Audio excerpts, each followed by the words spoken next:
ആ മോനെ വഴിയാധാരമാക്കാതിരുന്നാൽ മതിയായിരുന്നു. ആ മോന്റെ വീട്ടിൽ താമസിച്ച് വാളത്തിനും കാണിക്കാൻ ഈ സ്കൂൾക്ക് എന്ന് പറഞ്ഞിട്ട് ഒരു തെറിയാണ് ആ വേർഡ്. അവൻ വ്യക്തമായിട്ട് അറിയാവുന്നവൻ തന്നെയാണ്. എന്റെ ഹസ്ബൻഡാണ് കൊല്ലം സുധി എന്ന് പറയുന്ന വ്യക്തി. അദ്ദേഹം മരിച്ചിട്ട് ഇപ്പൊ 2 വർഷം ആകുന്നു. എനിക്ക് വ്യക്തമായിട്ട് അറിയാം അദ്ദേഹം മരിച്ച ജൂൺ 5-ാം തീയതിയാണ്. ഇപ്പം ഈ ഒരു ജൂൺ 5 2 വർഷത്തിലോട്ടാവും.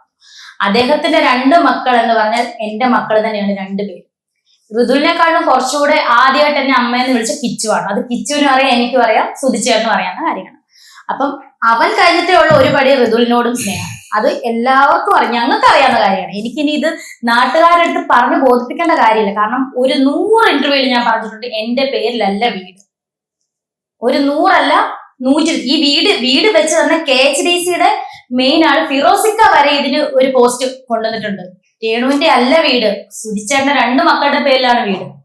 പിന്നെ ഞാൻ എവിടെ ചെന്ന് എങ്ങനെ അടിച്ചിറക്കുമെന്ന് ഈ പറയുന്ന ഈ നാട്ടുകാർ എനിക്കറിയാമല്ലേ. കുറെ നാളായി ഇത് തന്നെ ഞാൻ കേൾക്കുന്നു. എനിക്കിതിനകത്തൊന്നും പറയാനില്ല. കാരണം തെറി വിളിക്കരുത്, അത് മാത്രം ഞാൻ സഹിക്കത്തില്ല. കാരണം നിന്റെയൊക്കെ വീട്ടിൽ വന്ന് നിന്റെയൊക്കെ വീട്ടിലെ പെണ്ണുങ്ങളെ തെറി വിളിക്കുമ്പോൾ നിനക്ക് മനസ്സിലാവും എന്താ അതിന്റെ വേദനയെന്ന്.